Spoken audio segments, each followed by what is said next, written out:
The Annenberg Lecture was begun in the 1990s when the school asked how it could pay tribute to our founder, Walter Annenberg. First Annenberg Lecturer was Daniel Boorstin, who was then at the Library of Congress. And across the years, we have expressed our gratitude for the vision of the Annenbergs by adding to the Annenberg Lecture a lecture honoring Lee Annenberg and then consolidating the two into the Annenberg Lecture, which is what we're hosting today. Across time, we have hosted some of the nation's most distinguished scholars, Richard Thayer, before he got the Nobel Prize, Mary Douglas, Cass Sunstein. We've also talked to some of the nation's most distinguished journalists. We've talked to Haynes Johnson. We've talked to one of our own graduates, Nancy Cordes. We've also talked to Gwen Eiffel and Bill Moyers. And across all of those exchanges, we've invited our students and our faculty and the staff and the collective university to join us in celebrating the legacy of Walter and Lee Annenberg. I'm pleased that Diane DeJong is with us today, Lee Annenberg's daughter. Lee Annenberg's family and Walter's family as well have stood behind the school and the policy center across the years, offered us vision and guidance about directions, and provided unfailing support for the students and the faculty as they've tried to realize the mission not only of the University of Pennsylvania, but of the Annenberg School and Policy Center by doing good as we do well at the same time. With that as a prelude, it's my pleasure to introduce Professor Jeffrey Green, who's going to explain the partnership with the Andrea Mitchell Center and introduce our distinguished Annenberg Lecture. Thanks so much, Kathleen. I'm delighted to welcome Mark Thompson as our speaker this evening, where he'll be speaking in the first monthly workshop of the Andrea Mitchell Center's year-long series on free speech battles. In addition to thanking the Planning Committee for the Free Speech Battles program, I want to thank our partners at Annenberg, including Annenberg Center for Media at Risk, for their support for the event tonight. Between 2012 and 2020, Mark Thompson was CEO and president of the New York Times, widely considered to be the paper of record in the US and beyond. Under Mark's leadership, the Times achieved newfound financial success and business stability, growing subscriptions to over 6 million in total as of this year. Among Mark's achievements has been his overseeing the Times' transition to its current digital platform. During Mark's tenure, the Times' digital subscribers increased more than tenfold to nearly 5.7 million today, a transformation that has instilled hope in the capacity of high-quality news organizations such as the Times to thrive in the internet age. In addition to his role as a business leader, Mark comes to us today as a scholar and public intellectual. He's the author of the 2016 book, Enough Said: What's Gone Wrong with the Language of Politics, which provides a sweeping, historically and philosophically informed, rigorous yet readable analysis of what he calls the contemporary crisis in our public language. As part of Mark's lecture today, we've made available on the Mitchell Center website chapter 12 of the book, and I recommend to all of you that chapter as well as the broader work from which it comes. I should add that prior to his leadership of the New York Times, Mark's career as a journalist led him to be the Director General of the BBC from 2004 to 2012, and the CEO of Channel 4 Television Corporation from 2002 to 2004.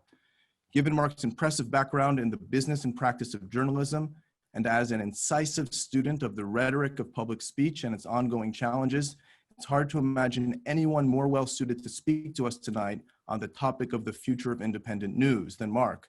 And so we welcome him here and look forward to his lecture and the discussion that follows. Thank you. Thank you, Jeff. And thank you, Kathleen. It's a great privilege to be speaking to you this afternoon. Well, as you've heard, I'm a journalist, really. I'm not a business person, I'm a journalist. And in journalism right now, we're mourning the loss of one of our champions, one of our real lions. Harry Evans died 3 weeks ago in New York at the age of 92. Harry was a generous-hearted, groundbreaking and fearless editor, one who made a defining contribution to investigative journalism in the UK, but also inspired generations of reporters and editors and publishers on both sides of the Atlantic. I know that because I was one of them. More than anyone, Harry stood for what in my title I've called independent news, meaning a journalism that doesn't just strive for impartiality and freedom from all influence, but also is serious and ambitious in its pursuit of the truth. But today, this kind of journalism is fighting a war of survival on not one, but two fronts. The first is economic, the second, political and cultural. The first threatens the business models that pay for good journalism. The second questions the value of independent news, even its right to exist. Now, this afternoon, we're going to go on a tour of both fronts. We'll encounter plenty of gloom, you'll be pleased to hear. But as we pick our way through the rubble, you'll also discover that I'm a general who still believes in the possibility of victory. And that in itself is somewhat rare amongst modern media generals. But why should we care? After all, technology and consumer tastes change all the time. Economic disruption is a fact of life. Why should it matter if Harry Evans's or my idea of journalism, an idea which was once itself an innovation, should become financially unsustainable or fall out of cultural favor? Well, as my first witness, I'd like to call on no less than a personage in authority than Queen Elizabeth II. Because a few days ago, Her Majesty wrote a letter of support to the British news industry. COVID-19 had demonstrated, she said, how vital it was to have, quote, trusted and reliable sources of information, particularly at a time when there are so many sources competing for our attention. Journalism, she continued, whether local or national, was, quote, an important public service. Now, she didn't spell out what these other, quote, sources of information were, but she really didn't need to.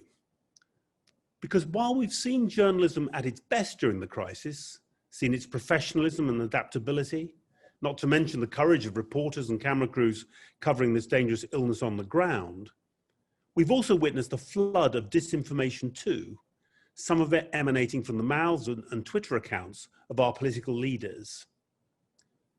Whom do you believe when official sources obfuscate or lie? How do you check claims or even government statistics for accuracy?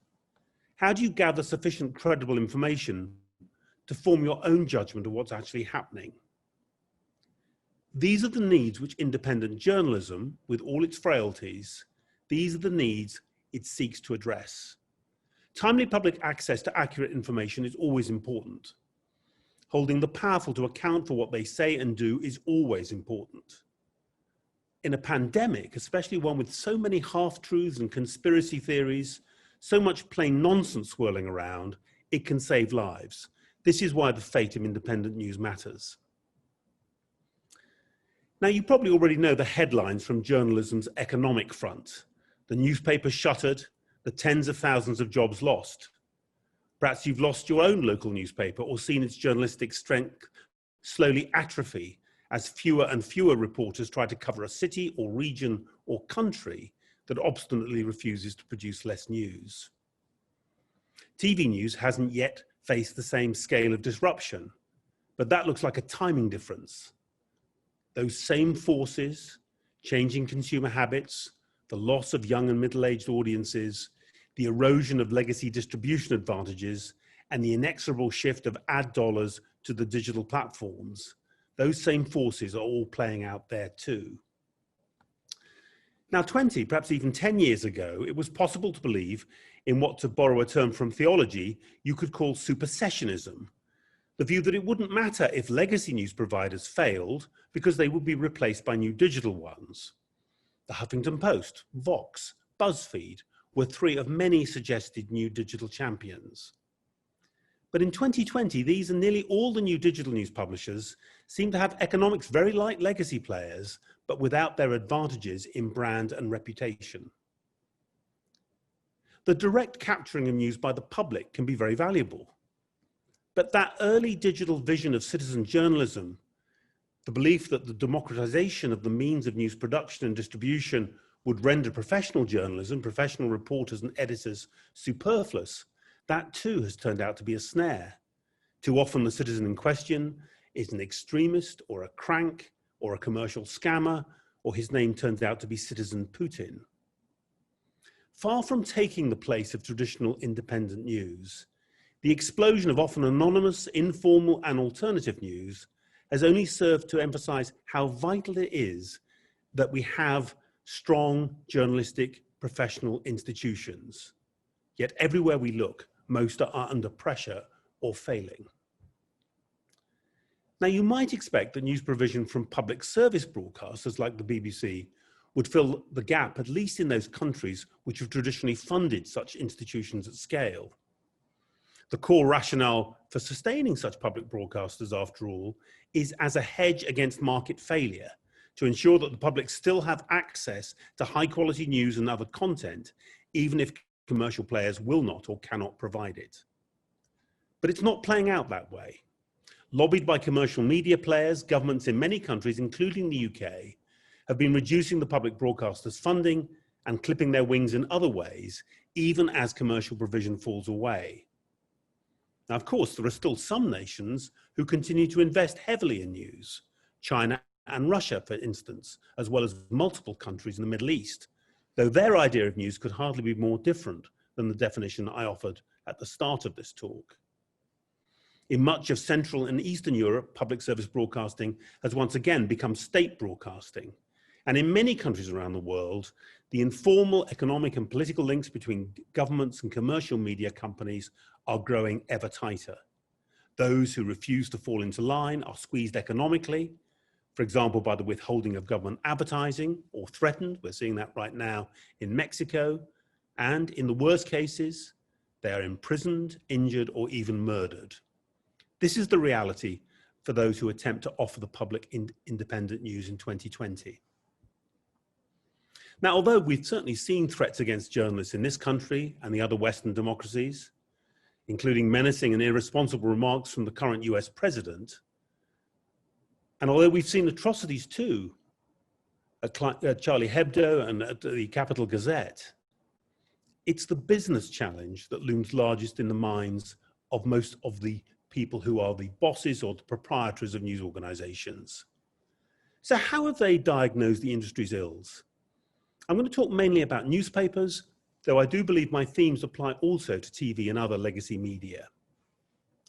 Most of them have treated the challenge as principally one of monetization. How can they replace declining legacy revenue from print advertising and circulation with new digital revenue? At first, they hoped that digital advertising would be the answer. But in digital, the newspapers lacked the distribution advantage and pricing power they'd enjoyed in print, and they lacked the tech clout to compete with the big Silicon Valley platforms. So despite early promise, most found digital ad revenue impossible to scale anything like quickly enough or large enough to make up for their declining print business. As for subscription revenue, most newspapers convinced themselves that the public would never pay for digital news because so much news could be read for nothing on the internet. It's really only in the past 3 years that the success with digital subscription growth at the Times, as you heard, and a few other titles, has caused the industry to rethink this verdict. That even here and even today, there's often a strong sense, well, it might work for you, but it wouldn't work for us. Let's look at the cost side. In the years of plenty, newspaper proprietors were used to adjusting costs in line with advertising cycles, hiring when ad revenue was up, firing when it was down. And for years, they treated the secular shift to digital as if it too was a cyclical dip. To defend profitability, they cut back their newsrooms, and as revenue pressure increased, they kept on cutting, which meant reducing the range and quality of the only thing they had to sell, which was their journalism. If asked who was to blame, the proprietors would generally cite Google and Facebook. Weren't they simultaneously exploiting newspaper content to build their own audiences and taking the ad revenue which had once paid for journalism? Now, it's true that the major platforms do benefit in engagement from high quality news and should pay more to help fund it. It was nonetheless a curious spectacle to watch the newspaper proprietors, some of whose editorials had long sung of the joys of capitalism and the creative destruction it brings, lobbying for regulation and subsidy rather than attempting to put their own houses in order. So I arrived as chief executive of the New York Times in late 2012 as a complete outsider. As I said at the start, I'm a journalist. I'd never worked at a newspaper. I'd indeed never worked for any for-profit company. But it turns out that being a know-nothing can have its advantages. It meant that I could take the industry's received wisdom, that contemporary view and groupthink about what was happening, with a pinch of salt. And it didn't take me too long to arrive at a very different set of conclusions, both about what was happening and what we needed to do to respond to it. First, the newspaper was facing not a cyclical or temporary downturn, but like the recorded music industry before it, a full-scale and irreversible disruption of horse and buggy to automobile proportions. While cutting costs may make sense in a stable industry when times are tough, a once and for all disruption calls for investment in new technologies, new expertise, new factories. In other words, it calls for capital and an appetite for risk and experimentation. That was more or less the opposite of what the industry thought. Secondly, the industry was looking for a solution in the wrong place. They were obsessed with monetization, but the answer lay less, to me, in monetization as such than in the true heart of the value creation process, namely audiences, digital product, and journalism, especially journalism. Get those right, and I believe that monetization in the end, it wouldn't necessarily solve itself, but it will be much, much easier to solve. Audiences were so important because the average digital user generates far less revenue and margin than the average print one used to do. So you need many more of them to cover costs like your newsroom and make a profit. That means you have to reach far beyond your existing heartland users to new audiences. Digital product, because it's the key interface between you and the user, it's the experience of the news. And you need every discipline, data science, creative design, software engineering, marketing, above all, editors and reporters fully engaged as an integrated team to make it as good as it can be, as good as it needs to be. But this kind of team working was entirely alien to the news industry. Adopting it meant turning existing structures and relationships upside down. But success in digital news is impossible without it. But the most important thing is also the simplest thing. It's great journalism. My friend and former colleague Dean Baquet, the executive editor of The Times, likes to say that the answer to every problem in journalism is more and better journalism. In an era in which the public has an almost infinite choice of news sources, the distinctiveness and quality of your journalism is critical. Instead of firing journalists, you should be hiring them. So, armed with these ideas, we got to work. Almost alone in media, we increased the newsroom's budget. Instead of focusing on social media distribution like everyone else was doing, we declared that we'd stand or fall on becoming a destination ourselves, that all of our tactics would aim to bring more and more people to the New York Times itself. And we'd abandon any notion that digital ads alone could pay for high quality journalism. Instead, we'd be a subscription first news publisher. All of these choices ran counter to the prevailing wisdom, and all of them worked. When I arrived at the Times, as you heard, we had just over 500,000 digital subscribers. Today, there are well over 5 million. This summer, boosted by this growth, digital revenue at the company overtook print for the first time.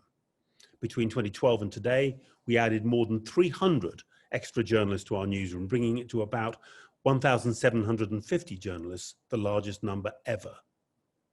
The idea that great content can be decisive in digital is not novel. Netflix knows it, Disney knows it, Spotify knows it. So why have the leaders of the news industry found it so hard to accept? Well, I've come to believe it's because they don't really trust their own audiences, don't believe that their readers can discriminate between good journalism and clickbait, or, given the choice between the two, will reliably choose the former. The notion that it's pointless to invest in quality would come as news to the makers of cars or clothes or pretty much anything else. But in media, it's fairly well known. And the best name for it is cultural pessimism. The cultural pessimist tends to criticize institutions which they believe are dumbing down, this is the term of art, dumbing down the culture. But this criticism is predicated, in my view, on a deeper pessimism about the public themselves. A sense that the public are essentially sheep, who left to their own devices will graze indiscriminately. They need to be led, which is why the conduct of the shepherds, the curators, the professors, the editors, and so forth, is so important. But to me, it seems obvious that any cultural tradition worthy of the name and worthy of preservation must be based on a relationship of mutual respect between makers and teachers on the one hand, and a discerning audience on the other. In journalism, for instance, the serious reporter or editor believes in and wants to live up to the standards of the serious reader. To lose faith in the existence of that reader, or to believe that they're a vanishing breed and that there is some arbitrary age cutoff below which there are no serious readers to be had, is to lose faith in the point of serious journalism. And probably to lose faith in democracy too, because that too is predicated on a belief that humanity at large is imbued with innate, sophisticated critical faculties. Practical wisdom, phronesis is what the Greeks called it. Serious journalism is sometimes described as one of the pillars of democracy. If you stop believing that ordinary people have the wit and appetite to grapple with serious news, it's not just that one pillar that totters, but the whole temple. In journalism, and probably in democratic politics too, the first and most important step on the road to recovery is to respect and value the people you say you want to serve. And if that new respect encourages you to spend more money on journalism and to make that journalism more challenging and distinctive, recent evidence suggests that you'll gain more subscribers and make more money. Nor need it necessarily restrict access to high quality news to elites. During the months of the first wave of COVID this year, the, in quote, subscriber first New York Times saw total audiences of 240 million people around the world, of whom only 5 or 6 million were subscribers. So many tens of millions of people reading the coverage of COVID and everything else for nothing. 1 in 5 millennials used to read at least one article in the Times a month. Now it's 1 in 2. The underlying data from the audience is far, far more encouraging than you're often led to believe. And there's more things to be, I think, optimistic about. Publishers in many countries are now really beginning to see progress with digital subscriptions, growing willingness to pay, growing ease of payment on smartphones means we're likely to see more progress, I believe, over the next decade. A few years ago, the recorded music industry's revenues bottomed out after many years of decline and began to grow again. There's no reason why these publishers who have the potential to attract significant audiences shouldn't see a similar turnaround. Local journalism, where the potential to scale audiences is more limited, is definitely harder, though there are promising experiments here too, like The Athletic, which offers subscriptions to fans wanting greater reporting and opinion about their favorite teams. Nor are purely commercial models the only way of sustaining local and regional journalism of quality. I spend some of my life in Maine nowadays, where one of the best sources of news about the state is the investigative and enterprise journalism site, the Maine Monitor, which is sustained by individual donors and foundations, as well as several great journalists from Report for America. Blended and fully non-commercial models are familiar from broadcasting, from public radio in this country to the BBC and the world's other public broadcasters. My thesis is not that every kind of quality journalism can be turned into a successful commercial business, but rather that if almost any news organization meets its audience demand for great journalism and therefore wins its deep engagement, the economic puzzle can be solved. Although newspapers are hundreds of years old, it wasn't until the second half of the 19th century that the idea of what I've called independent news began to develop. Trustworthy news agencies began to be founded, the AP in 1846, Reuters in 1851. By 1888, in London, James Sheridan could launch the Financial Times with the motto, "Without fear and without favor," to emphasize its then rather novel independence. And 8 years later, the new owner and publisher of the New York Times, Adolph Ox, would make a very similar promise to his readers, albeit minus the second without and that British "you" in favor, assuring them it would be, quote, his earnest aim to give the news impartially, without fear or favor, regardless of party, sect, or interest involved. Debate in the Times would be enlightened too. Instead of vituperation and windbaggery, the paper would offer, quote, intelligent discussion from all shades of opinion. And over the next few decades, the doctrine of independent news was refined on both sides of the Atlantic. In the UK, most national newspapers continued to print exactly what their owners wanted, which was and still is often deeply partisan. But when radio came along, independence and impartiality became a cornerstone of the BBC's values and those of many of the world's other public broadcasters. The US network news divisions adopted similar principles, as did many American newspapers beyond the Times. They also tried to draw a sharp distinction between news, factual, objective, impartial, and opinion, which was necessarily subjective and partisan, but valuable as part of the broader democratic debate. And it was easy in this analog age to make the distinction apparent in the layout of a newspaper, editorial opinion pages at the back, news at the front, or in the structure of a news broadcast or a schedule. The heyday of independent news was probably the decades after the Second World War. It suited a political age which idolized evidence-based policy making and promoted cooperation across the aisle. Most of the public accepted the proposition that even political leaders who they themselves supported should be held to account, and recognized that reporters could play a vital part in that accountability. Investigative coups like the landmark exposure of the thalidomide scandal by Harry Evans and the London Sunday Times, and Woodward and Bernstein's Watergate revelations, only served to underline the point. But from the 1980s onwards, cracks began to appear both in the prevailing political culture and in attitudes to independent journalism. On both left and right, technocracy and managerialism began to seem less important than passion and authenticity. The politics of identity and protest grew, and to many, dispassionate reporting came to seem not just less interesting, but less valid than full-throated, ideologically and emotionally committed opinion. The public themselves became more polarized and angry, especially in this country, with voters of both left and right far more likely to describe the opposing party as a threat to the nation's well-being. But polarization can be a commercial opportunity. At least in primetime, cable news followed the spirit of talk radio and picked sides. The language of disagreement and dissent became more visceral, even in the most august op-ed pages. And all of this was ported onto the internet and social media and underwent further radicalization as it did so. Digital also acted as an accelerant, thrust being met by counter-thrust in minutes, seconds even, with little or no time for reflection, let alone cooling down by the participants. And digital stripped away many of those labels and design cues that had previously helped readers and viewers navigate between straight reportage and partisan comment. Skepticism about the value of supposedly impartial news and the good faith of those who claim to provide it, of course, grew far louder and finally broke out into open warfare with the political debut of Donald Trump.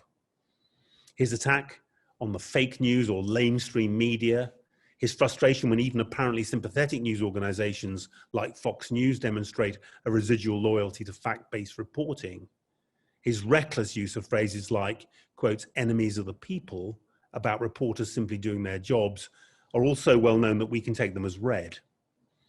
But it's important to remember that Mr. Trump's claims that media organizations like the Times and CNN are partial doesn't mean that he himself is in favor of impartiality, as I've defined it.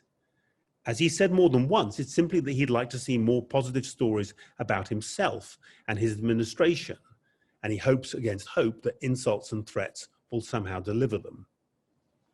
Similar self-serving calls for greater impartiality are playing out in other countries. Boris Johnson's government won last year's election in Britain, but took the view that both the BBC and Channel 4's coverage of it had been hostile. Returned to office, the Johnson government let it be known that retribution was on the way.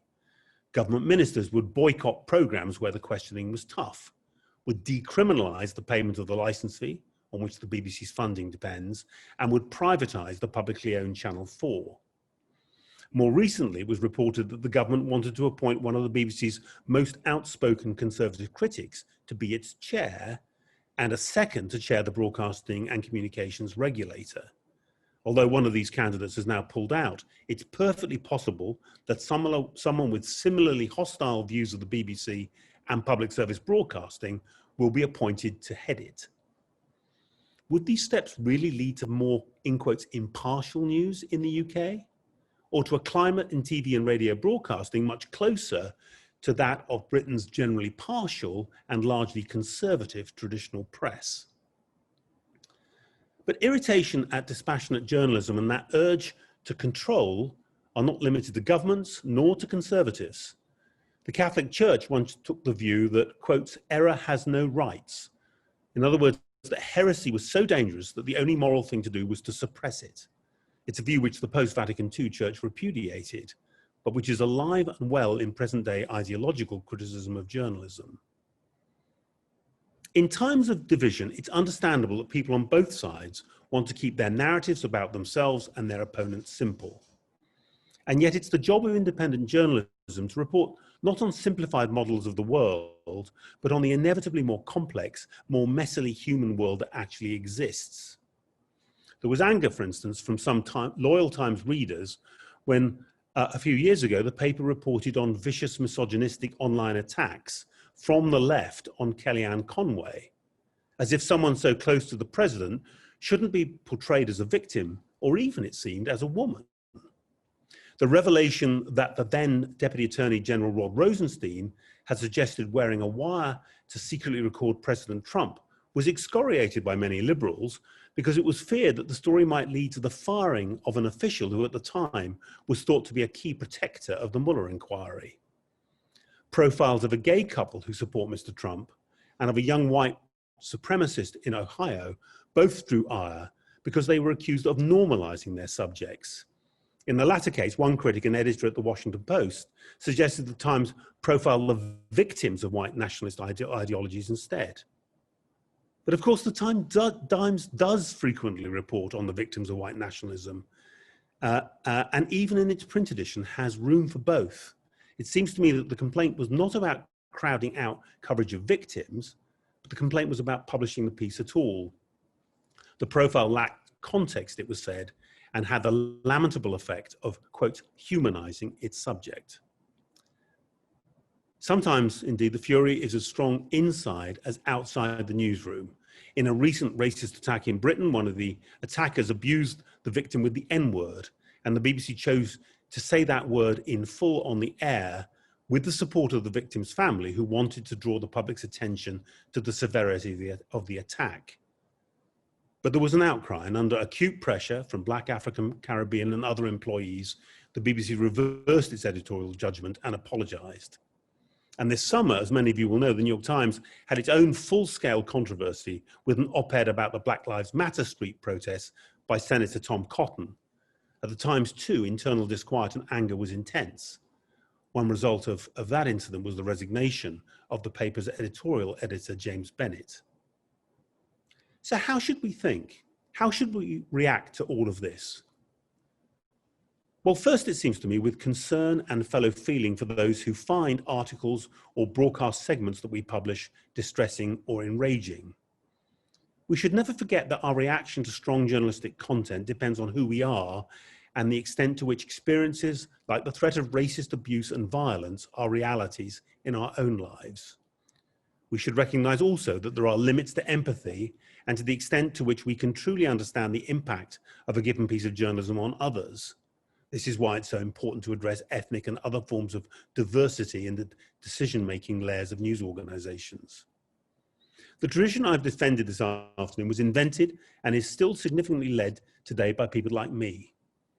If it is to thrive and win the trust of the journalists and audience of the future, they need to see many more people who look and sound like them in editorial leadership. Nor should our humility end there. We often fall short, far more often through honest error than malice, but short all the same. That famous op-ed by Senator Cotton did not receive the close editorial attention that every article at the Times deserves, let alone one on such an emotive and to many frightening subject. Controls and the editorial chain of command are there for a reason, and if they're not tight enough, we should tighten them. Some, of course, go further. In her recent resignation letter, as she left the Times, the right-leaning editor and contributor Barry Weiss claimed that, quote, Twitter is editing the New York Times. In other words, that its senior editors are so afraid of left-wing reaction on social media that voices that don't meet politically correct liberal norms are being silenced. But in fact, since the Cotton article, the Times has repeatedly published pieces which break exactly those norms. Among them, Mr. Trump's Deputy Attorney General forcefully making the case for the return of the death penalty in federal cases, to pro-Trump conservatives on the podcast The Argument, advocating his re-election without liberal rebuttal, And this weekend, one of the paper's conservative columnists, Bret Stephens, attacking the historicity of the Times' own 1619 project about America and slavery.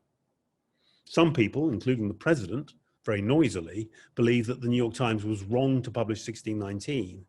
Judging by Twitter, plenty more feel the same about Bret's attack on it. I want to say I feel proud to have worked for a newspaper which published both of them. No one is going to like everything they read in the New York Times any more than they're going to like everything that happens in politics. They're not meant to. In open societies, news sets out to capture reality as it is, rather than as we might wish it to be, including all of its ugly disagreements and divisions. And in that note of despair in Barry's letter, I think we can hear once again the voice of cultural pessimism. I hear it also in those calls from the left to exclude certain individuals or certain opinions, or to ignore our duty to objectivity and dispassion in our coverage of them. Reporters and editors should provide sufficient context for their stories, but in this debate, context often seems to mean spelling out to readers what to think and whom to condemn. That's permissible for opinion writers, but it's not the job of news reporters, nor is it their job to assign different degrees of humanity to different subjects, humanizing some and dehumanizing others. They should simply give the fullest account of everyone based on what they see and hear. Now, I don't believe that anything goes. The right of free expression is also the right not to publish something if you think the potential hurt or harm outweighs the public benefit of publication. Editorial discretion is often taken by the cultural pessimists of the right as evidence of cowardice or a denial of the First Amendment. In fact, it's actually often a mark of editorial maturity and judgment.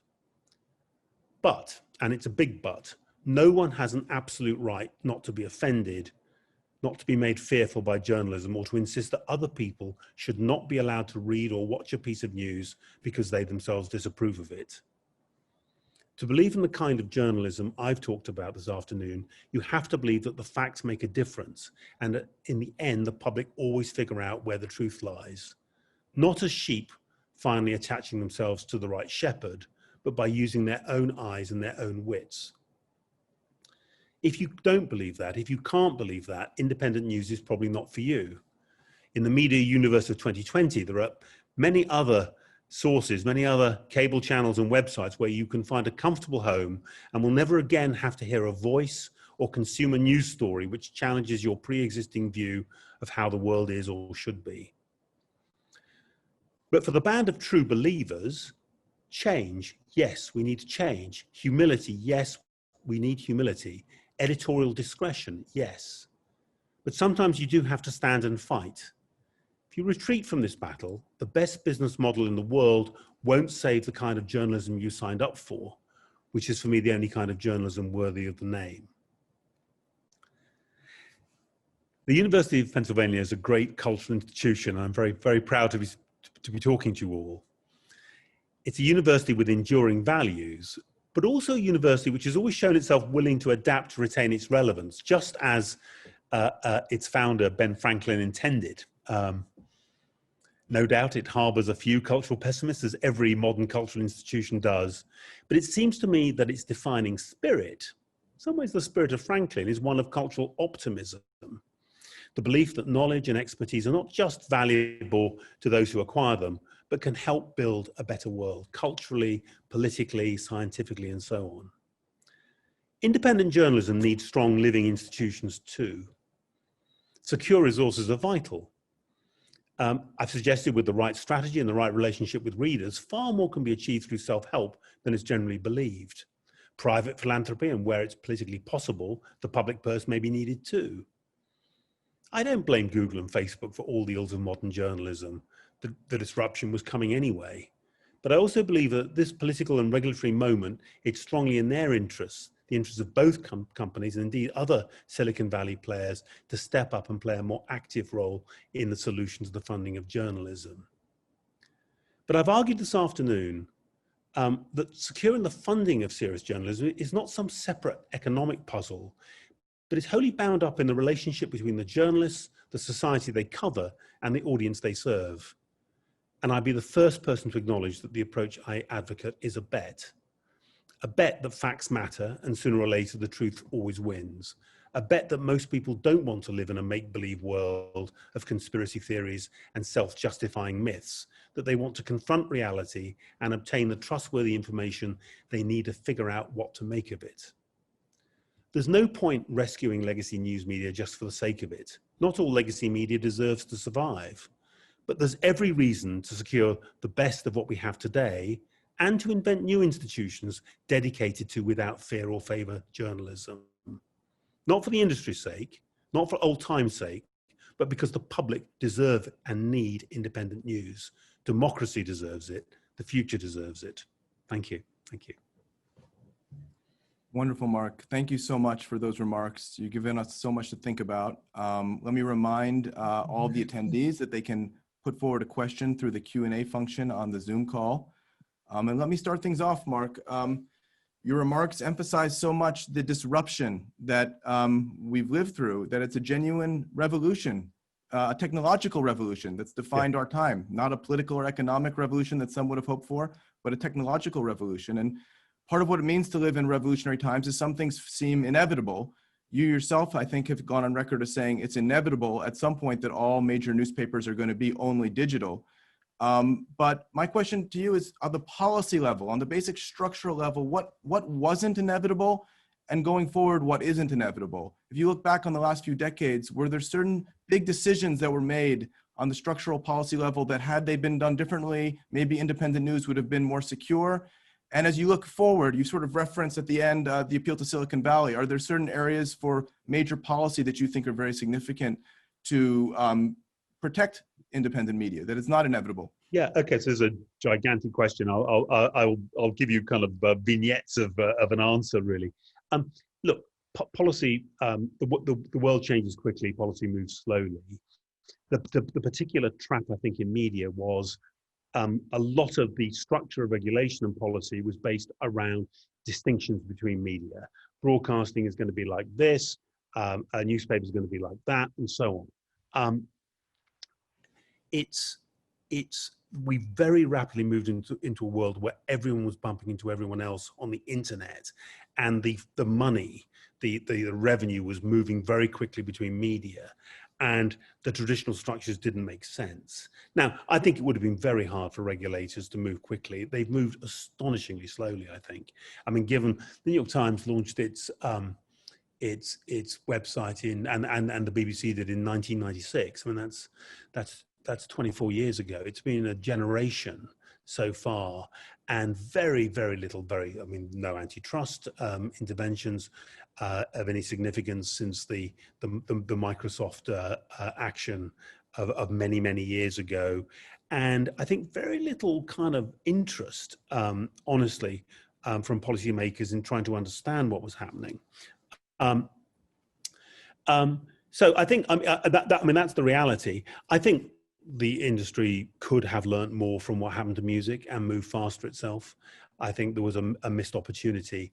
And I think that Silicon Valley, the problem with Silicon Valley, I think, in news is they thought news was stuff. It was like essentially a commodity, that the news was headlines. You know, headlines are stories about things that happen, and it doesn't really matter terribly, presumably, to the user, you know, which version of the headline and the story you read, because they're all more or less the same. And so the idea of kind of slicing and dicing, reordering, taking stuff, shooting it off on social media, it was like playing with bricks. Aren't all bricks the same? And it doesn't really matter. And we can probably organize the bricks better than the people in the factory where they make the bricks. Actually, news is a very sophisticated cultural object. I mean, it's as sophisticated in its way as, you know, Game of Thrones, a sophisticated scripted piece of television. And if you scramble it, it loses a lot of the understood context and meaning, and is very confusing. And you leave yourself wide open to abuses like fake news, and the public can no longer have the kind of the guardrails and the guidelines and the cues they need to distinguish between what's true and what's not true. And that all happened, I don't think it was done maliciously. It was just a kind of byproduct of an extraordinary race towards the sorting and exploitation of information on the internet. But that's something which I think in some way has to be put right. My own view is, although they don't make much direct money from news, the very big digital platforms do get vast engagement and relevance from news. I think they should, I think, contribute to the funding of journalism, but I have a great fear that it'll be done in a way which puts more power into the hands of governments around the world. The risk is once you start having mandated taxes, mandated subsidies, suddenly you'll discover that you've got politicians and regulators who are deciding where the money should go, which news organizations should survive or not. And in the current climate about independent news, that in itself is dangerous. What's the answer? Look at history. I mean, it's possible to create very strong institutions with ring-fenced funding, like the BBC. There are ways in which you can make sure, or it could be that Google and Facebook find mutually agreed, beneficial ways in which they can commercially, as it were, with the industry, figure out ways of actually helping without the need for regulation. It may be too late for that now, unfortunately. But one way or another, they're not the whole answer. You can't really blame Henry Ford for the end of the horse carriage business. It would have happened without him. You can't really blame Google and Facebook for the disruption of traditional revenue streams for journalism. But in my view, they would both of those companies would be well advised to think about ways of being more muscular in the way they support journalism. Mark, thank you for the provocative lecture. You've written importantly about language and politics. I wonder what you make of the conventionalization of the concept fake news. It's so interesting, isn't it? And Kathleen, you're frankly a closer observer of this than me, but fake news in a period of about 2 or 3 weeks was captured. In the immediate aftermath of the November 2016 election, it began its public life. I mean, it's not a new phrase, but it's kind of its current in the COVID wave. The current wave of fake news began as profound anxiety on the left about whether the election had been stolen by Mr. Trump and his campaign with help from Russia and false news. But within days, Donald Trump himself, I actually think he did it himself, essentially, others followed him, started repositioning fake news and turning it as a weapon against media, and simply through the power of endless repetition. We know that, not for everyone, but for some Americans, they become convinced that most of what serious news outlets like the Times say about Mr. Trump is not true. It's fake news. I mean, so in some ways, I think it's an example of a battle over a phrase where it seems to me at the moment, probably the battle, these battles are never over, but at the moment, I think probably Mr. Trump would think he's probably done quite well in seizing that. It's not a particularly helpful phrase, not least because it covers such a broad spectrum of things. But it's become one of these tiny phrases which seems to define a year or define an era. Are you concerned at all when your reporters use it as if it's actually something out there that has consistent meaning? I prefer to use it in inverted commas, as it were, and to point to it as a rhetorical trope rather than to use it as a way of describing media. And actually, the Times generally tries to use phrases like false and misleading information rather than fake news because it's such a loaded. It's kind of fascinating, but it's a kind of loaded, strange phrase which means different things to different people, which is in the end not a good. Journalism, by and large, it's best when it uses words which mean roughly the same thing to lots of people rather than completely different things to different people for obvious reasons. Mark, part of your resistance to pessimism is on the economic level, that you can bring together high quality journalism and a workable business model. But part of your resistance to pessimism is that fringe political views are often best resisted through more argumentation and confrontation in the public realm rather than through silencing them. Yeah. That's an argument you make in your 2016 book, where you resist the idea that we're living through some sort of time like the 1920s and 30s. And you say in the book that, at that time, civic structures were fragile. The political center was discredited. Street violence and the prospect of outright revolution was never far away, with the implication that that's not the time of the 21st century. And without suggesting that there is a unproblematic analogy between now and then, has your view on this shifted at all in the last 4 years? So firstly, I want to admit that I think that the America of 2020 looks, in some respects, more angry, more polarized, and potentially, closer to violence than that book was written before, essentially, significantly before and the first edition before the 2016 election. So I do think that, but so yes, I think actually things do look worse and more dangerous now than they did then. I'm a little resistant to, as it were, a parallelism with the 1930s, which does feel like a very different era. But you're right on the principal point, which is I do. Although it's controversial and people I respect disagree with this, think that actually getting these things out in the open can make a big difference. And in the book, I give an example in 2010 and 2011 of an extremely controversial decision, which I didn't make, but I ratified as the editor-in-chief of the BBC, to put the leader of an extreme right-wing party in Britain, the British National Party, the BNP, on the main channel political debating program. It's like a big town hall show. It's called Question Time. Why did we put them on? Because they'd won sufficient votes in the European elections to meet the parameter for appearing. A large part of the political establishment wanted to exclude them because it was a racist party. I thought in the end that we couldn't do that. We couldn't actually pick winners. They were a legal party. They were allowed to stand in elections. Their arguments should be heard. So the leader of this party came on the show and was massacred. I mean, and was, I think, shown up to be what he was. The party, far from kind of gaining the oxygen of publicity and suddenly, earning millions of more supporters, essentially sank without trace, and he was kicked out as leader, and they've never been heard of since. So, I mean, this idea that other people, people never say this about themselves, other people can't be trusted to hear this stuff. It's too dangerous. Look what happened in Germany in the 1930s. I think it's too easy, that, and it's also obviously there's an arrogance about somehow assuming that you won't be corrupted by this stuff, but being terribly worried that your neighbor will be. Let me ask you a question from Sigal Ben-Porath from our education school at Penn, and who's also the director or the program leader of the entire year-long program on free speech battles.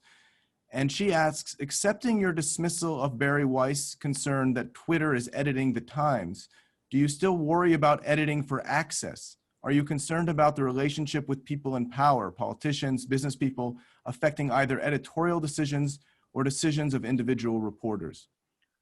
I think that the Adolf Fox doctrine of without fear or favor, I think, brings with it a need for kind of perpetual vigilance on this front. And I absolutely believe that being free from influence, it includes being free from the influence of the owner of the media organization, its shareholders, and so on. It should also be absolutely free of influence of obvious political and commercial interests. You've got to be careful about cultural influences as well, actually, transient cultural influences. And so I do think, although Twitter, which obviously is a very interesting source of information, and although it's got to be taken with a very big pinch of salt, some sense of reaction to events and discussion and debates. I very strongly, I don't believe the New York Times is edited by Twitter. I certainly don't think it should be. I think the tradition of the Times of basically having very independent senior editors individually and collectively making decisions about what goes in the paper and what doesn't, which now of course means what goes on the smartphone or doesn't, is absolutely vital. And I think Barry is wrong. I think, I'm sure she believes it, but it's not true. Let me ask you a question now from Barbie Zelitzer, who leads Penn's Center for Media at Risk. She says, thank you for your remarks. I wonder if you've given thought to what happens when bad actors foil the normative linkages between government and news media.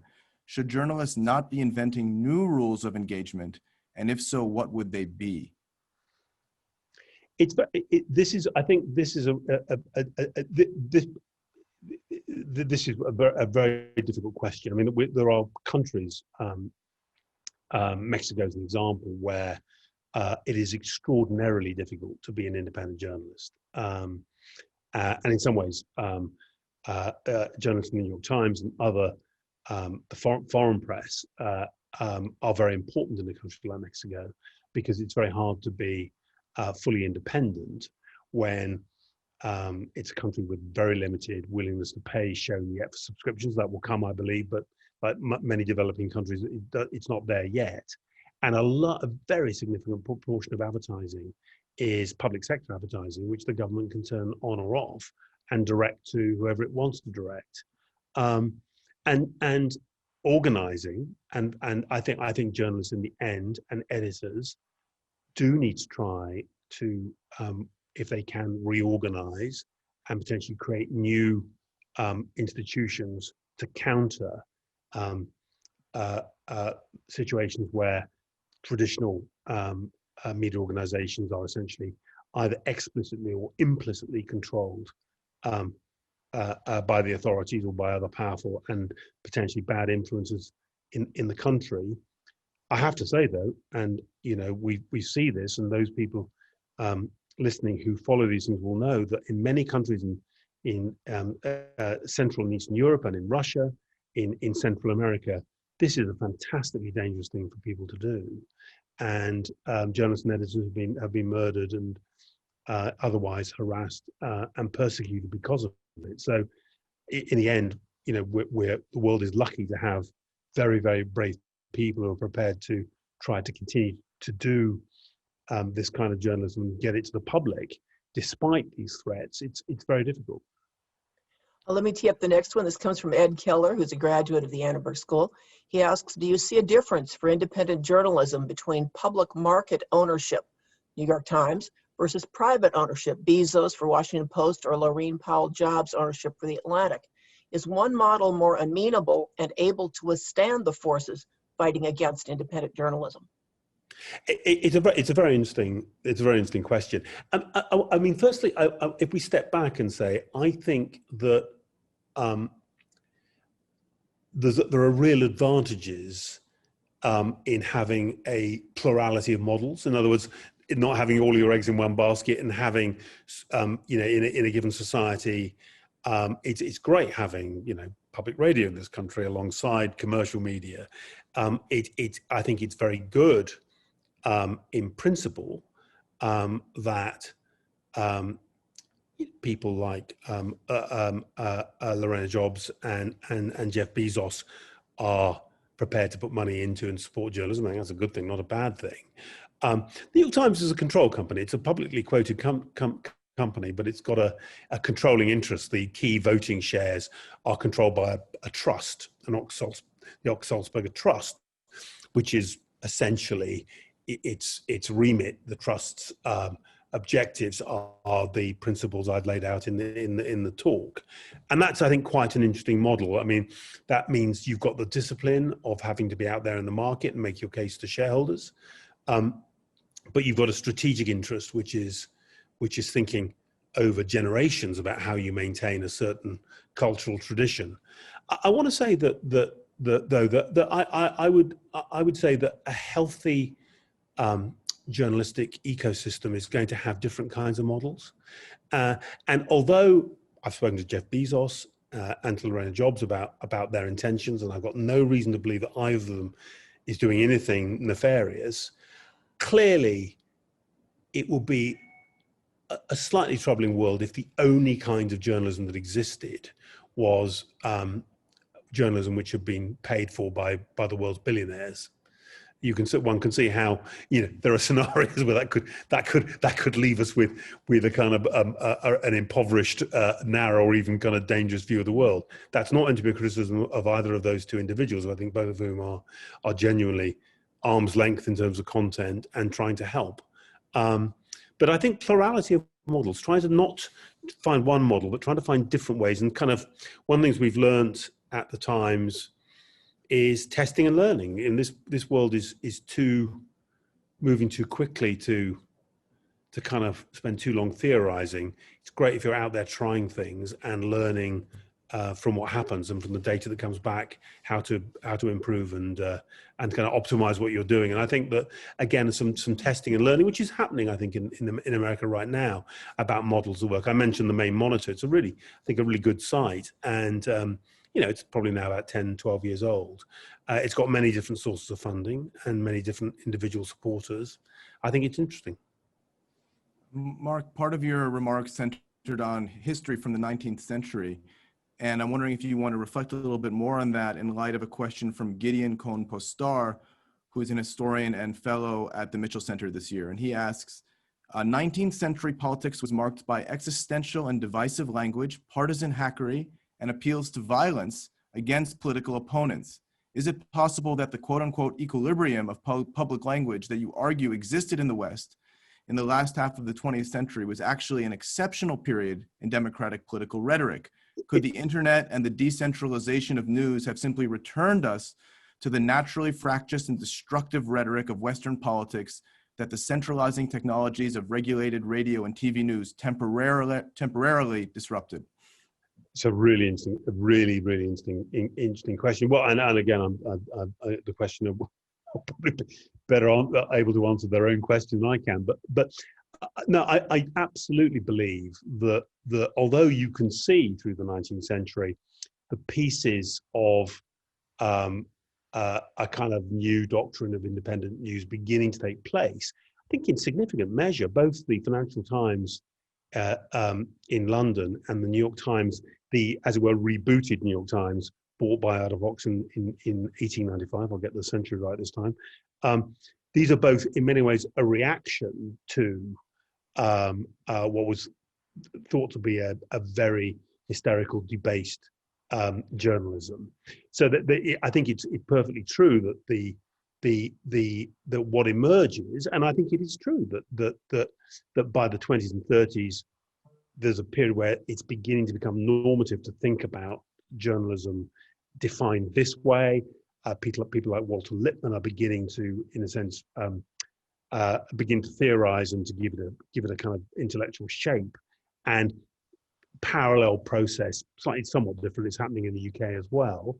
And it goes with a period of politics, a period of stability, particularly after the Second World War, in my view, which lasts 50 or 60 years, and which has been followed by a pretty uneasy and, in some respects, terrifying transitional period, which we're now in, where everything's up for grabs again. So I think that basic shape is true. And I'm not claiming that my conception of independent news, as I've defined it, this particular tradition, is eternal. I think it was, in large measure, a reaction to something, and is now under pressure.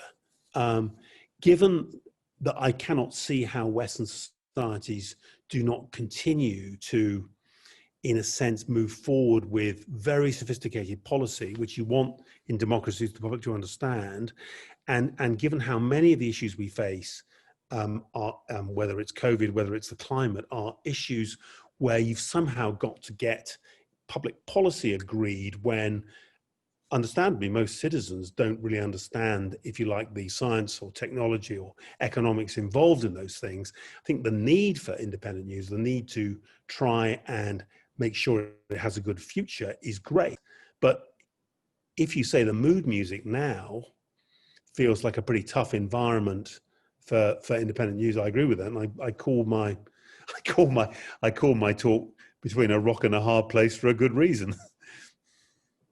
The next question comes from Richard Stupart. It asks, what does the need of media organizations to find much larger audiences to support their work financially mean for media organizations in the rest of the world? That is, are we heading to a market where a few global North publications come to dominate the market for subscriptions in ways that will make it impossible for national or smaller media organizations in other countries to look to an audience subscription model as the practical revenue source? So this is a very sophisticated question, and I can tell by the question the questioner's thought about this a lot. I want to say that I think that you shouldn't think about the international market for news as being kind of monolithic. News is very significantly local. It's about where you live. It's about the country you live in.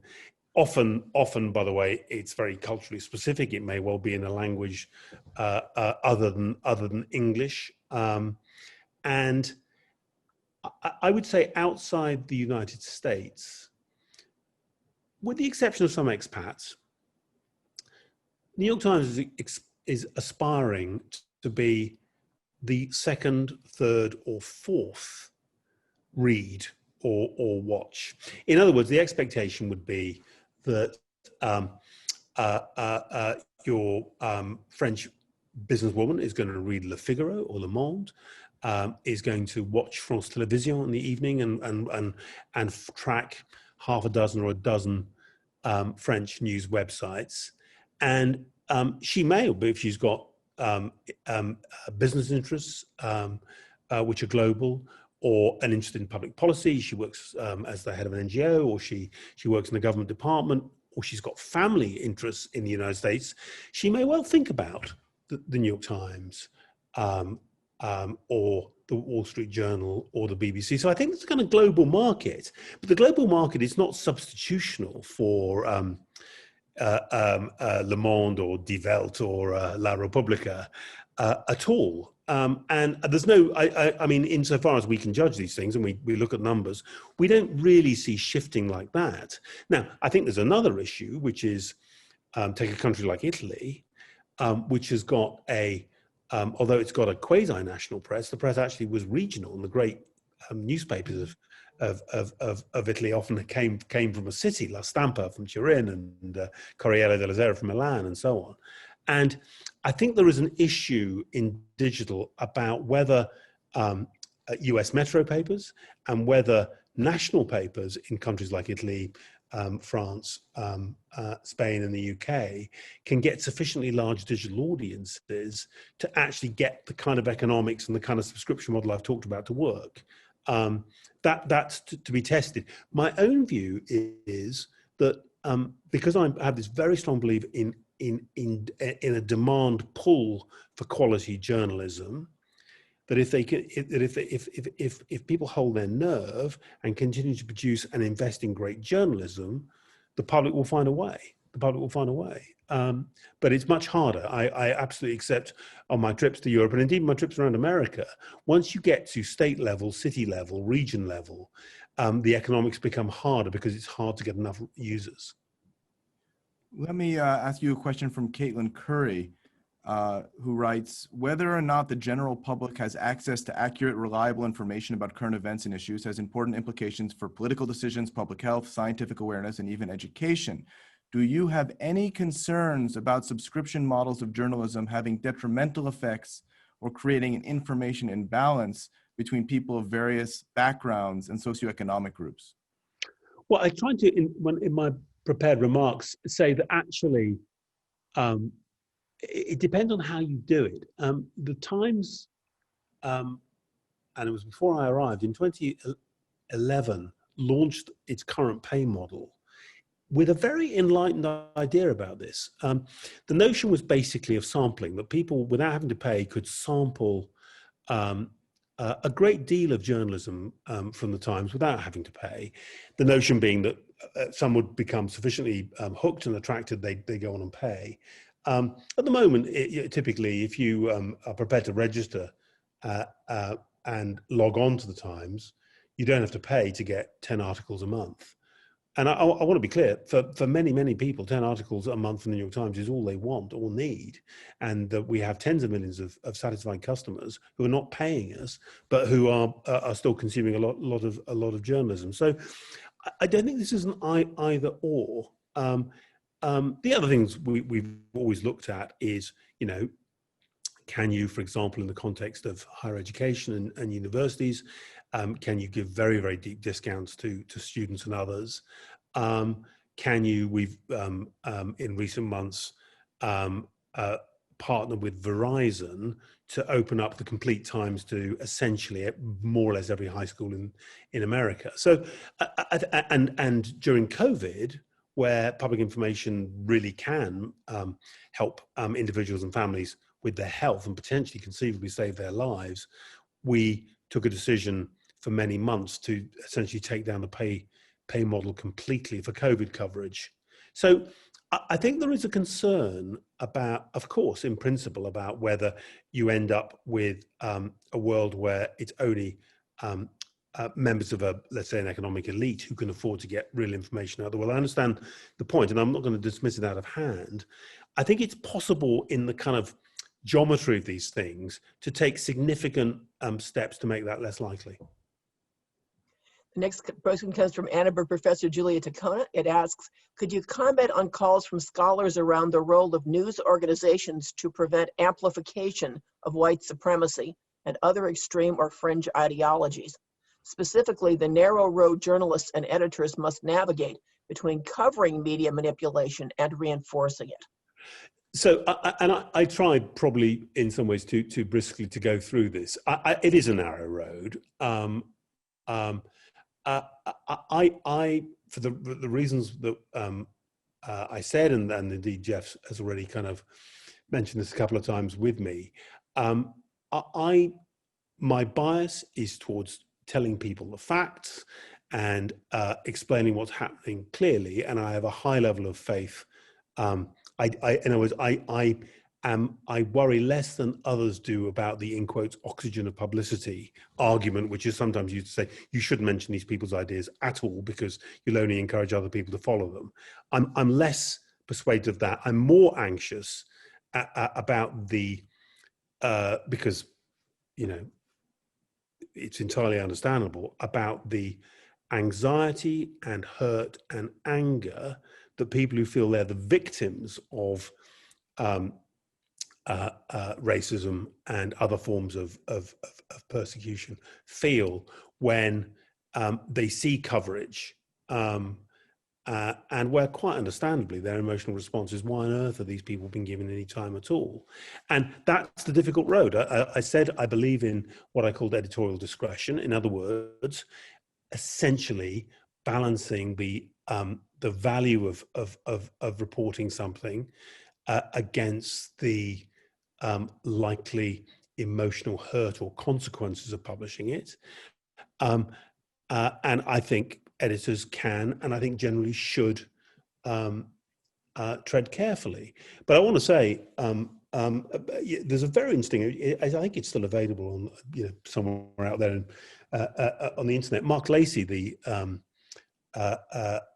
New York Times' national editor, wrote a really thoughtful piece about why he commissioned the piece about that Ohio neo-Nazi white supremacist. And I think it's very thoughtful, and it says many people disagreed with it, but Mark is he was African American himself.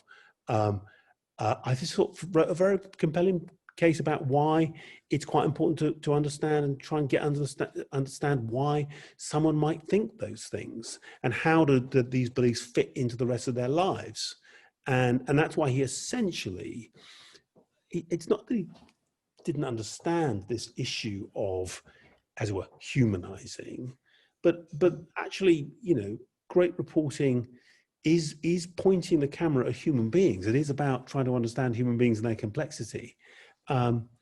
And so I think tread carefully, accept that it's a narrow road, sometimes decide not to publish things. But as I said, I think sometimes you just have to report what's happening. And that the urgency and the need to do that is so important, you have to do it. And, if someone's going to be offended or upset by it, I mean, they shouldn't read it. They should stop reading it if it's going to offend them.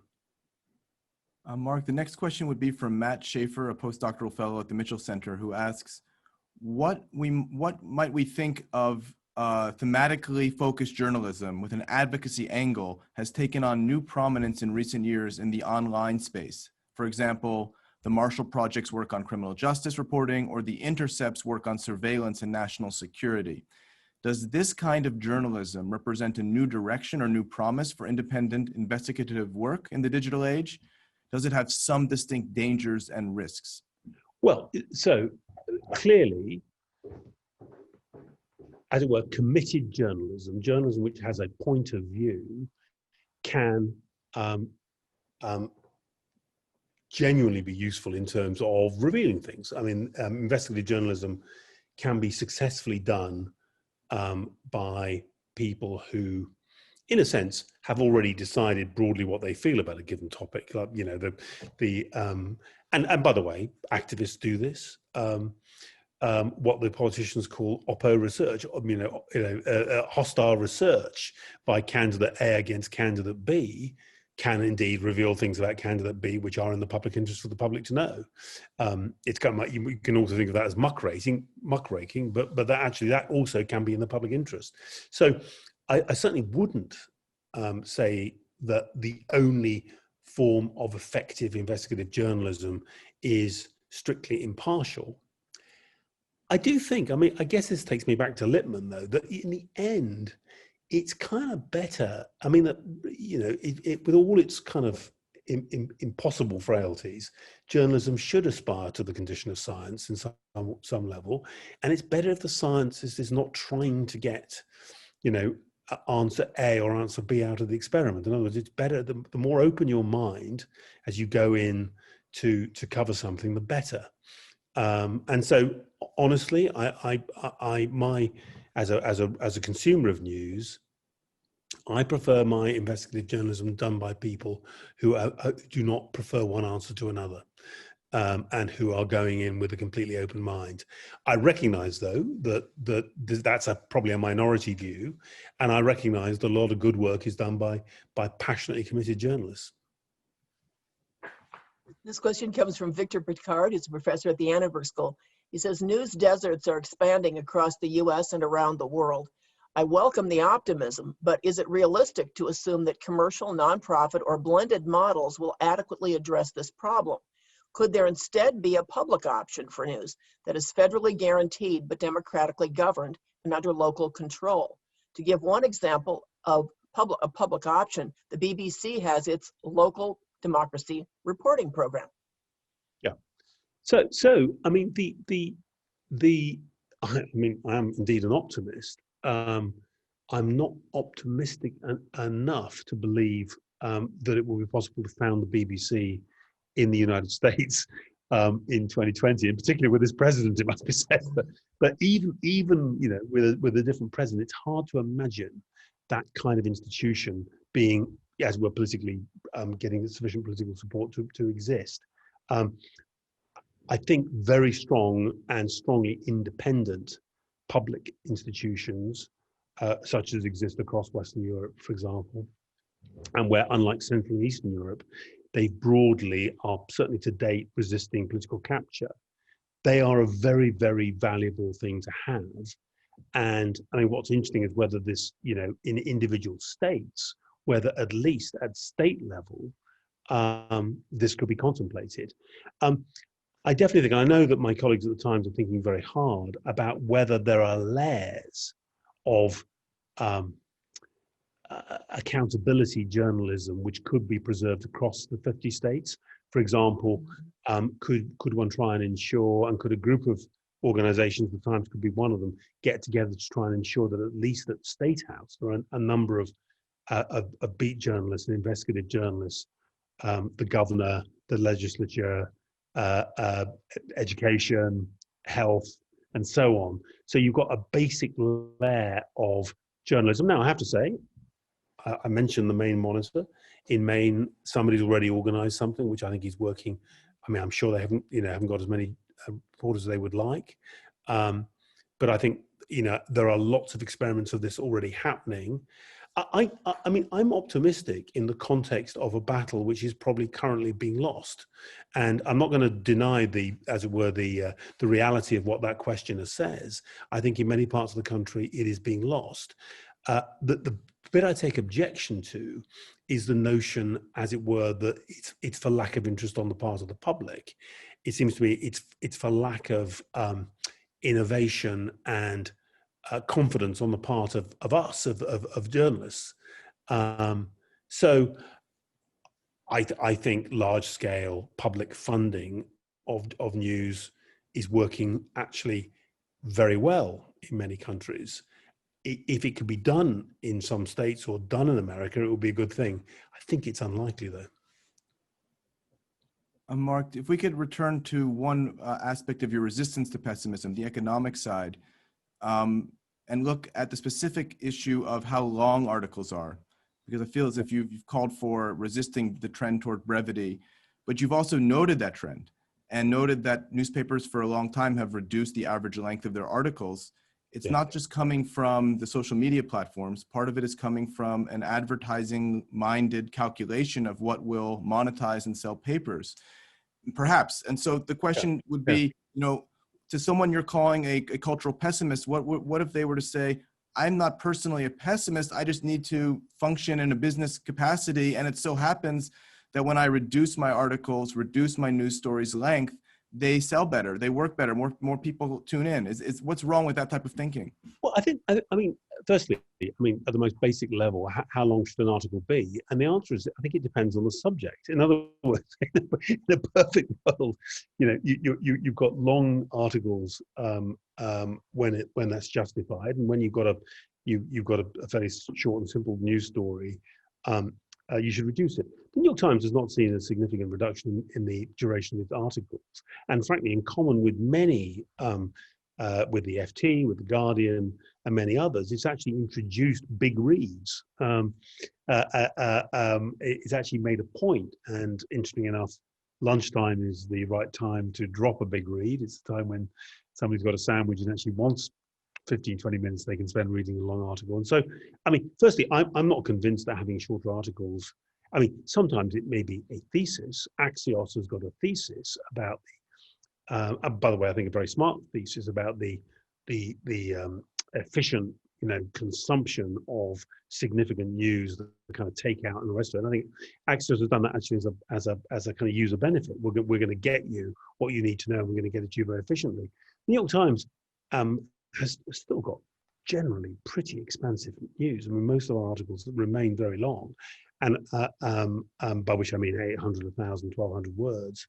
And it's not damaged our economics at all. It's not obvious to me that if you're in the business of trying to, and the wonderful thing about the internet and indeed about newspapers is if you think you've got everything you need from an article after the first 3 paragraphs, you are allowed to stop reading it. And so to me, as I say, it's not obvious to me that shortening articles is going to help you. And so I would slightly take issue with the commercial player who said, I need to do that. In the same way that I'm not convinced that, as it were, writing about Kim Kardashian is going to save you, because Kim gets very widely covered on the internet, and you'll never, in the end, how do you produce distinctive, journalism of depth or seriousness on super popular topics? That stuff is genuinely done quite, done in a way which seems to please people for nothing on the internet. So it's trying to find stuff which is distinctive, which is special, which has got some character to it, and which I think is engrossing. I think the idea of trying to engross people in the news and not assume that they've got short attention spans and can't put up with it. I mean, but a lot of the New York Times is it's an act of trust in the public. I remember when I arrived at the Times, and one of the first things that I heard about was snowfall, which was a wonderful story about a terrible skiing accident out west, and this was a big multimedia thing. Anyway, the draft, the reporter's draft, was 16,000 words long, and Jill Abramson, the editor, sent him back and said she wanted 15 more points and probably another 2,000 or 3,000 words. And there's something magnificent about that, about this story is worth this, and even if it's 10, 20 times longer than the typical Times article, we're going to do it anyway. As we move to our 6:30 close, I'm going to try to combine two questions. One is, have you been as successful in attracting younger readers to your new model as you have other age groups? And the second is, do we need new forms of education for journalists to enable them to do the kinds of reporting that you think will draw audiences, but do so in a way that remains credible and truthful? Yeah, well, really interesting. Well, so I mentioned that we're the Times is now reaches probably half of the millennials in the US at least once a month. Millennials and Gen Z, I'm surrounded by them in this house at the moment, are very focused on politics. They're very focused on climate. They're very focused on Me Too and relations between the genders, all the genders in the workplace and elsewhere. This is a moment where I think there's a great opportunity to reach young people with news. They do come to the Times. However, the interesting breakthrough for us was our podcast, The Daily. The Daily is, it's roughly half of that audience is under the age of 30 and 2/3 is under the age of 40. And I want to say this sort of notion that young people are less interested in news, I can't see it really in the data. If you say, do people in their 20s, are they as likely to subscribe to the New York Times as people in their 40s and 50s? The answer is no, they're not. They may be quite capable of borrowing other people's login details and looking at it for nothing. But of course, their ability to pay and their willingness to pay is lower than other groups. Actually, my view is that their engagement with issues, the understanding that politics matters. I think we've seen it this year, both COVID, but particularly Black Lives Matter. We've seen incredible engagement, and it's not clear to me. I think there are. I've talked about podcasting. I do think that video and visual journalism, infographics matter to these groups as well. But in large measure, I want to say, don't patronize them. It's not about disco music. Classic, well-written, well-researched, serious journalism. These young people, it's the most educated audience the American news business has ever had. More of them have been to college. They are every bit as thoughtful as their parents and their grandparents, in my view. This is that optimism again. I don't see why you need to kind of somehow move journalism down. I think they are one of the reasons they come to the New York Times specifically because they know it's a classic, serious brand and they don't want to be patronized. I think, Mark, we have time for one more question, and you've ignited so many questions, which we'll try to pass along to you via email after the event. But staying on the theme of youth, we have a question from a student asking not from the perspective of consuming the news, but a would-be journalist herself. Yeah. Isabella Gray Simonetti asks and writes, you've described clearly how the digital era is transforming journalism, particularly with the emergence of outlets like Vox.com.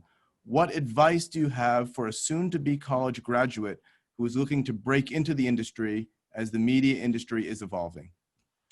Well, firstly, I think it's a great calling. It's not what it's not. 20, 30 years ago, it was could be a really quite secure career. I mean, you could spend decades in a single newspaper and be really relatively quite well paid for it. That's different now. It's more of a freelance culture. It's more unstable than it was, but I think it's a great calling. And all I would say to Isabella, I couldn't quite catch that, is do journalism. I mean, the way to get started is to do it. It's very possible now to do it and self-publish and to engage and try and figure out as soon as you can what motivates you most. And I think that business, which I think to people graduating now, comes very naturally, of being attuned to the return path, not clickbait, not trying to dumb down, but trying to understand how journalism is received and what people understand, what they find it hard to understand. That kind of sense of a conversation with the reader, which I think was not actually a strength of traditional journalism, I think is more possible now. Actually, we know so much more about readers and what they're doing and what their reactions are, not least because they tell us so much more than we used to, and we should capitalize on that. Well, Mark, on behalf of Kathleen and myself and Annenberg and the Andre Mitchell Center, we want to thank you for visiting Penn. Wish you the best in the next phase of your career, and really are grateful for your presence this evening, and very much appreciate your engagement with us. Thank you very much. Thank you. Thank you, everyone.